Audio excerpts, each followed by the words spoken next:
saya dari Salsabila dengan NIM 61201230280. Video ini saya buat untuk memenuhi tugas ujian akhir semester mata kuliah teori ekonomi. Sebelum kita membahas materi-materi pada teori ekonomi ini, ada yang tahu kenapa kita harus mempelajari teori ekonomi? Jadi, belajar teori ekonomi itu penting karena teori ini membantu kita mengerti bagaimana cara uang, barang, dan jasa bergerak di dunia ini. Misalnya, kenapa harga bisa naik atau turun, kenapa orang harus kerja untuk dapat uang, atau kenapa ada yang kaya dan ada yang miskin. Kalau kita ngerti teorinya, kita bisa ambil keputusan lebih bijak. Contoh, mengatur keuangan pribadi, buka bisnis, atau bahkan mengerti kebijakan pemerintah yang mengaruh ke kehidupan kita.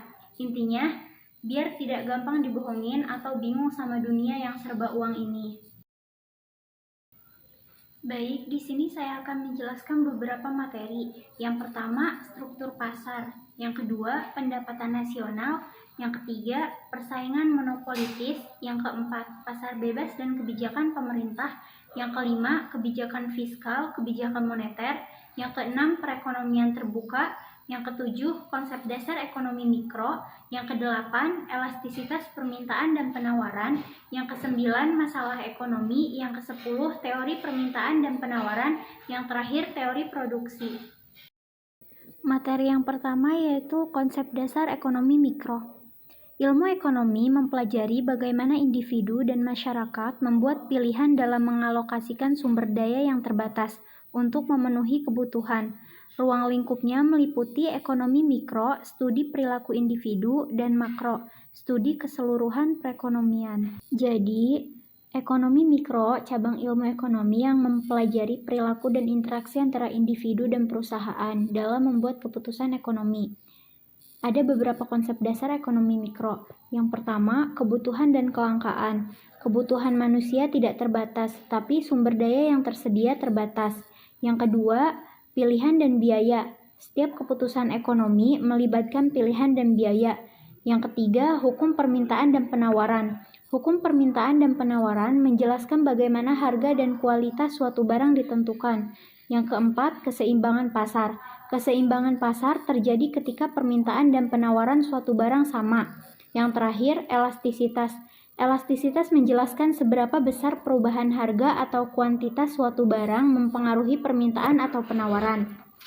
Ada juga konsep perilaku konsumen. Yang pertama, fungsi utilitas. Fungsi utilitas menjelaskan bagaimana konsumen membuat keputusan untuk memaksimalkan kepuasan. Yang kedua, pengeluaran konsumen. Pengeluaran konsumen adalah jumlah uang yang dihabiskan oleh konsumen untuk membeli barang dan jasa. Yang ketiga, elastisitas permintaan. Elastisitas permintaan menjelaskan seberapa besar perubahan harga mempengaruhi permintaan suatu barang. Materi yang kedua yaitu elastisitas permintaan dan penawaran. Yang pertama, elastisitas permintaan atau demand elasticity merupakan ukuran seberapa responsif jumlah barang yang diminta terhadap perubahan harga. Jika permintaan sangat responsif, dianggap elastisitas. Jika tidak, dianggap inelastis. Yang kedua, elastisitas penawaran mengukur respon jumlah barang yang ditawarkan terhadap perubahan harga. Ini mirip dengan elastisitas permintaan, tetapi berfokus pada sisi penawaran pasar. Elastisitas permintaan dan penawaran adalah konsep dalam ekonomi mikro yang menjelaskan seberapa besar perubahan harga atau kuantitas suatu barang mempengaruhi permintaan atau penawaran. Elastisitas permintaan dapat dibagi menjadi beberapa jenis. Yang pertama, elastisitas permintaan tinggi. Jika harga suatu barang berubah sedikit, maka kuantitas yang diminta akan berubah banyak. Yang kedua, elastisitas permintaan rendah. Jika harga suatu barang berubah banyak, maka kuantitas yang diminta akan berubah sedikit. Yang ketiga, elastisitas permintaan sempurna.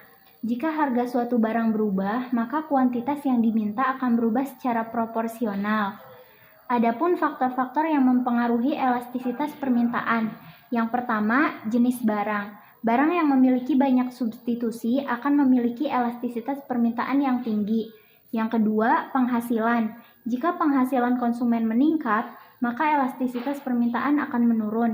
Yang ketiga, harga. Jika harga suatu barang meningkat, maka elastisitas permintaan akan meningkat.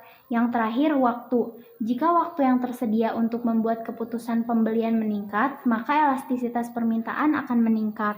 Lalu ada elastisitas penawaran dapat dibagi menjadi beberapa jenis. Yang pertama, elastisitas penawaran tinggi. Jika harga suatu barang berubah sedikit, maka kuantitas yang ditawarkan akan berubah banyak. Yang kedua, elastisitas penawaran rendah. Jika harga suatu barang berubah banyak, maka kuantitas yang ditawarkan akan berubah sedikit. Yang ketiga, elastisitas penawaran sempurna. Jika harga suatu barang berubah, maka kuantitas yang ditawarkan akan berubah secara proporsional. Adapun faktor-faktor yang mempengaruhi elastisitas penawaran. Yang pertama, jenis barang. Barang yang memiliki banyak substitusi akan memiliki elastisitas penawaran yang tinggi. Yang kedua, biaya produksi. Jika biaya produksi meningkat, maka elastisitas penawaran akan menurun. Yang ketiga, harga. Jika harga suatu barang meningkat, maka elastisitas penawaran akan meningkat. Yang keempat, waktu. Jika waktu yang tersedia untuk membuat keputusan produksi meningkat, maka elastisitas penawaran akan meningkat. Materi yang ketiga yaitu masalah ekonomi. Yang pertama, kelangkaan sebagai sumber masalah. Kelangkaan merujuk kepada kondisi di mana sumber daya yang tersedia tidak cukup untuk memenuhi kebutuhan dan keinginan manusia. Yang kedua, masalah ekonomi modern. Masalah ekonomi modern mencakup isu-isu seperti globalisasi, ketidaksetaraan ekonomi, isu lingkungan, dan pengaruh teknologi terhadap kerja. Yang ketiga, masalah pokok ekonomi. Masalah pokok ekonomi biasanya terdiri dari 3 pertanyaan dasar.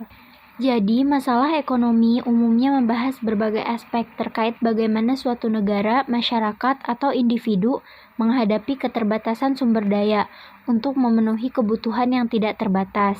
Masalah ekonomi adalah kondisi di mana sumber daya yang terbatas harus digunakan untuk memenuhi kebutuhan manusia yang tidak terbatas.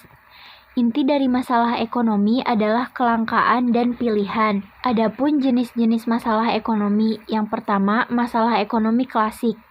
Menurut pandangan klasik, Adam Smith dan kawan-kawan, masalah ekonomi mencakup produksi, apa yang akan diproduksi, lalu distribusi, bagaimana barang atau jasa akan didistribusikan, terus konsumsi, siapa yang akan menggunakan barang atau jasa tersebut. Lalu ada masalah ekonomi modern. Dalam pandangan modern, masalah ekonomi melibatkan what, apa yang akan diproduksi dan berapa banyak, how, bagaimana cara memproduksinya, dan for whom, untuk siapa barang atau jasa tersebut diproduksi. Penyebab masalah ekonomi, yang pertama ada kelangkaan sumber daya, seperti tanah, tenaga kerja, modal, dan kewirausahaan. Yang kedua, pertumbuhan kebutuhan, akibat peningkatan populasi atau gaya hidup. Yang ketiga, ketidakseimbangan distribusi, perbedaan akses terhadap sumber daya. Contoh masalah ekonomi dalam kehidupan, membuat keputusan antara menabung atau membeli barang, contoh dalam individu. Yang kedua, contoh masyarakat, pengelolaan sumber daya alam agar tidak habis. Dampak dari masalah ekonomi, yang pertama pengangguran, yang kedua ketimpangan sosial dan ekonomi, yang ketiga inflasi dan deflasi, yang terakhir krisis ekonomi. Upaya mengatasi masalah ekonomi, pemerintah menerapkan kebijakan fiskal, pengeluaran dan pajak, serta kebijakan moneter, pengaturan uang beredar. Masyarakat meningkatkan produktivitas dan kesadaran pengelolaan sumber daya. Materi yang keempat yaitu teori permintaan dan penawaran. Teori permintaan menjelaskan hubungan antara harga suatu barang atau jasa dengan jumlah barang yang ingin dibeli oleh konsumen pada harga tertentu dalam periode waktu tertentu. Teori penawaran mengacu pada hubungan antara harga barang atau jasa dengan jumlah barang atau jasa yang siap dijual oleh produsen dalam suatu periode waktu tertentu. Jadi, materi teori permintaan dan penawaran ini membahas tentang interaksi antara konsumen atau permintaan dan produsen penawaran dalam menentukan harga dan jumlah barang atau jasa di pasar. Faktor-faktor yang mempengaruhi permintaan. Yang pertama, ada harga barang itu sendiri. Semakin rendah harga, semakin tinggi permintaan atau hukum permintaan. Yang kedua, harga barang terkait, barang substitusi atau pengganti, barang komplementer atau pelengkap. Yang ketiga, pendapatan konsumen. Pendapatan lebih tinggi dapat meningkatkan permintaan barang normal. Yang keempat, selera dan preferensi konsumen. Yang kelima, ekspektasi konsumen terhadap harga di masa depan. Yang terakhir, jumlah populasi atau target pasar. Kurva permintaan menunjukkan hubungan terbalik antara harga dan jumlah barang yang diminta, atau mirip garis menurun. Selanjutnya, teori penawaran. Faktor-faktor yang mempengaruhi penawaran. Yang pertama, harga barang itu sendiri. Semakin tinggi harga, semakin tinggi penawaran. Yang kedua, biaya produksi. Jika biaya bahan baku atau tenaga kerja meningkat, penawaran bisa menurun. Yang ketiga, teknologi produksi. Teknologi yang lebih baik meningkatkan efisiensi produksi. Yang keempat, ekspektasi produsen terhadap harga di masa depan. Yang kelima, kebijakan pemerintah seperti pajak atau subsidi. Yang terakhir, jumlah produsen di pasar. Kurva penawaran menunjukkan hubungan langsung antara harga dan jumlah barang yang ditawarkan. Kurva mirip garis naik. Materi yang kelima yaitu teori produksi. Teori produksi dalam ilmu ekonomi membahas bagaimana perusahaan mengubah faktor-faktor produksi menjadi barang dan jasa yang dapat dipasarkan. Ini berfokus pada hubungan antara input atau faktor produksi dan output, barang atau jasa yang dihasilkan. Salah satu konsep penting dalam teori produksi adalah fungsi produksi, yang menggambarkan hubungan teknis antara jumlah faktor produksi yang digunakan dan jumlah output yang dihasilkan. Lalu ada faktor produksi. Yang pertama, faktor produksi tetap. Faktor yang tidak berubah jumlahnya dalam jangka pendek seperti tanah atau mesin. Yang kedua, faktor produksi variabel.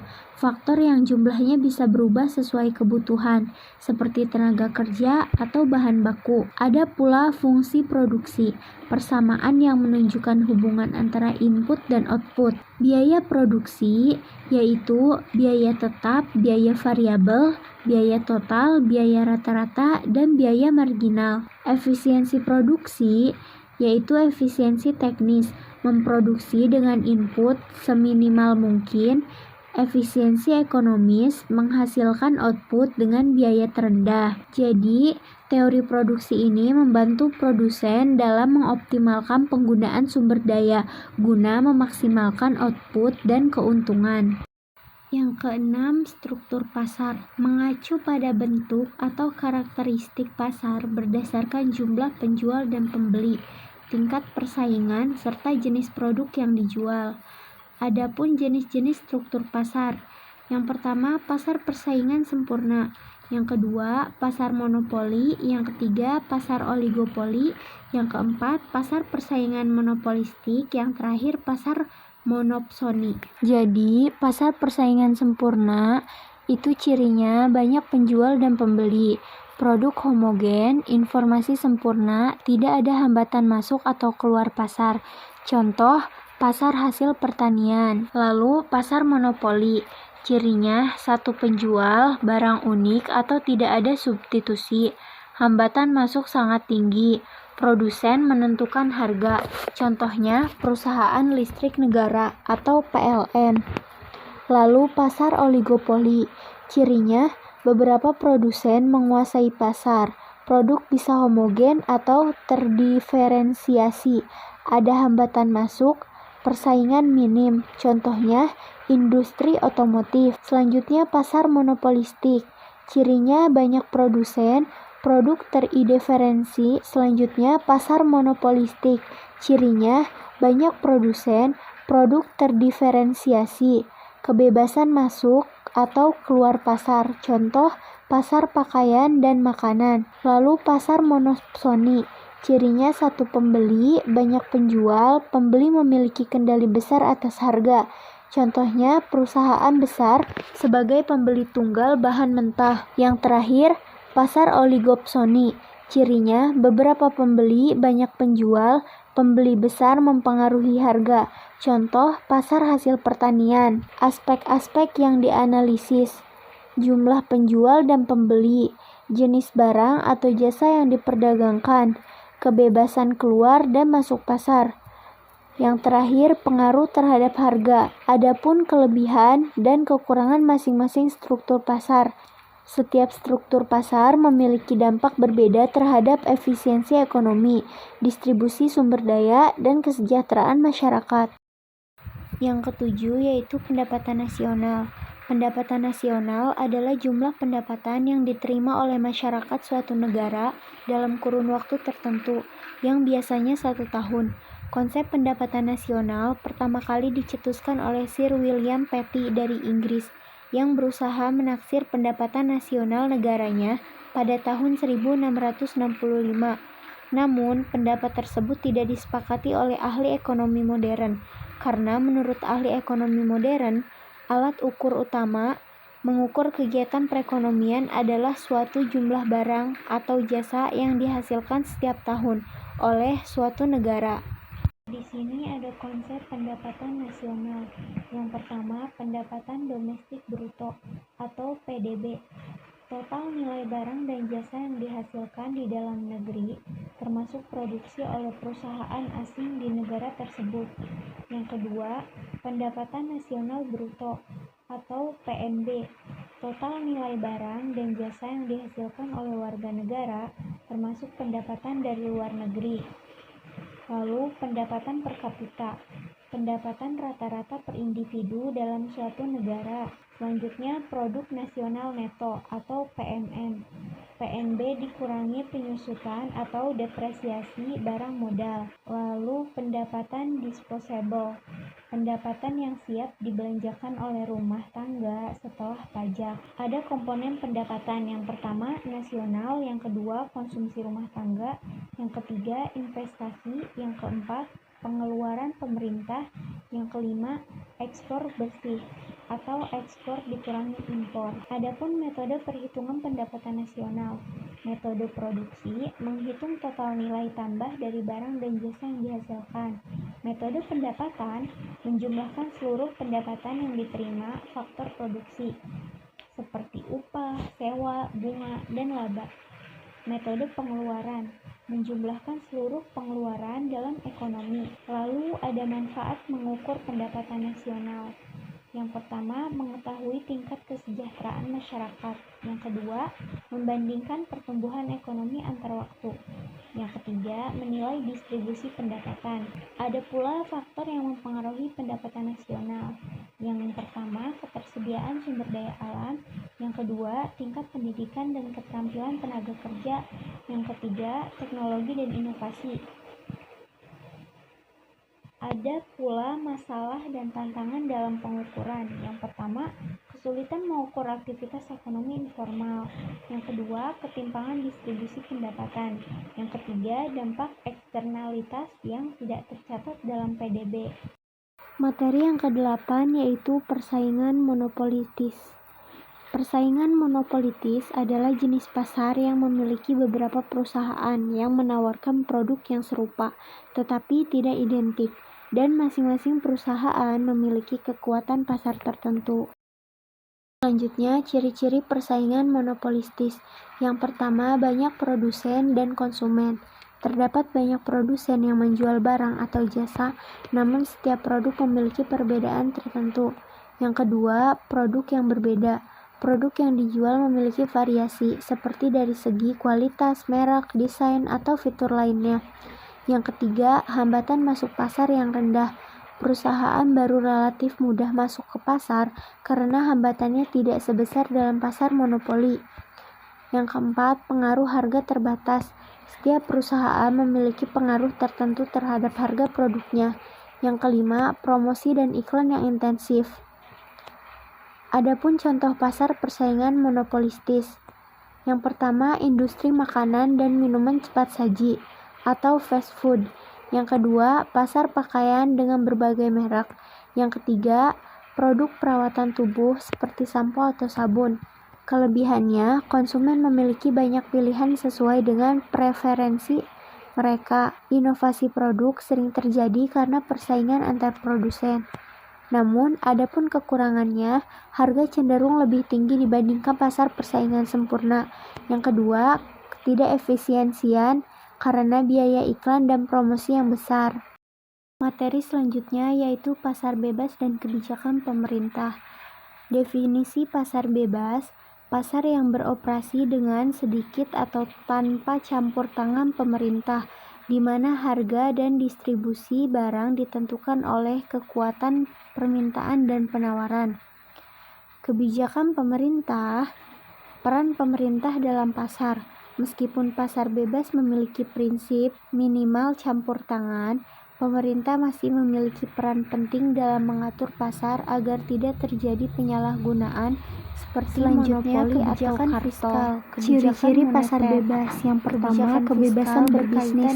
Siapa saja bisa jualan atau bikin usaha. Yang kedua, harga ditentukan. Biasanya melalui pasar, harga barang atau jasa naik turun sesuai dengan kebutuhan dan ketersediaan. Yang ketiga, persaingan bebas. Semua usaha bersaing untuk menarik pembeli. Yang keempat, minim campur tangan pemerintah. Pemerintah jarang ikut mengatur harga atau bisnis. Kelebihan pasar bebas, kreativitas dan inovasi berkembang, barang atau jasa lebih beragam, efisiensi produksi tinggi. Kekurangannya pun kesenjangan ekonomi meningkat, monopoli bisa muncul, di mana satu perusahaan menguasai pasar, resiko eksploitasi pekerja atau lingkungan. Kebijakan pemerintah, tindakan atau aturan yang dibuat untuk mengatur ekonomi agar lebih adil dan stabil. Hubungan pasar bebas dan kebijakan pemerintah adalah, dalam pasar bebas, pemerintah diharapkan hanya berperan sebagai pengawas agar tidak ada kecurangan seperti monopoli atau eksploitasi. Campur tangan pemerintah sering dibutuhkan untuk menjaga keseimbangan seperti melindungi usaha kecil, memberikan subsidi, atau menangani masalah lingkungan. Kalau terlalu bebas, pasar bisa merugikan rakyat kecil. Sebaliknya, kalau pemerintah terlalu banyak campur tangan, kreativitas dan persaingan bisa terhambat. Jadi, pasar bebas bagus untuk mendorong inovasi, tapi tetap butuh kebijakan pemerintah supaya lebih adil untuk semua pihak. Materi selanjutnya yaitu kebijakan fiskal, kebijakan moneter. Kebijakan fiskal berkaitan dengan pengelolaan pengeluaran dan pendapatan negara oleh pemerintah, biasanya melalui pajak dan belanja pemerintah. Adapun kebijakan moneter. Kebijakan moneter adalah kebijakan yang diambil oleh bank sentral untuk mengontrol jumlah uang beredar dan tingkat suku bunga dalam perekonomian, guna mencapai stabilitas ekonomi seperti inflasi yang terkendali dan tingkat pengangguran yang rendah. Materi yang terakhir yaitu perekonomian terbuka.